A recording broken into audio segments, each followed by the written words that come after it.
ಕರ್ನಾಟಕವೇ ಕೈಲಾಸ, ಕನ್ನಡ ನನ್ನ ಕಾಯಕ ಅಂತ ಹೇಳ್ತಿರೋ ಬಸವರಾಜ್ ಎಂ ಪಡುಕೋಟೆ ಅವರಿದ್ದಾರೆ.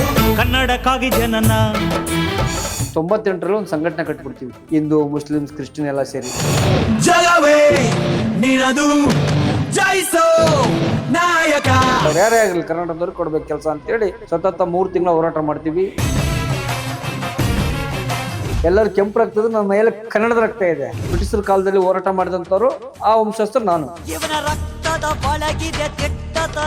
ಹಿಂದೆ ನಾರಾಯಣಗೌಡರು ಇದ್ರು, ನನ್ನ ಮುಂದೆ ಗುರಿ ಇತ್ತು.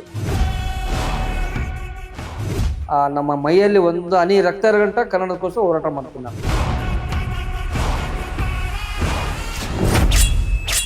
ನಮ್ಮ ಕರ್ನಾಟಕ ಸೇನೆಯ ರಾಜ್ಯಾಧ್ಯಕ್ಷ ಬಸವರಾಜ ಎಂ ಪಡುಕೋಟೆ ಹೋರಾಟದ ರೋಚಕ ಸ್ಟೋರಿ ಗೇಮ್ ಚೇಂಜರ್ ವೀಕ್ಷಿಸಿ ಸಂಜೆ 6:30ಕ್ಕೆ.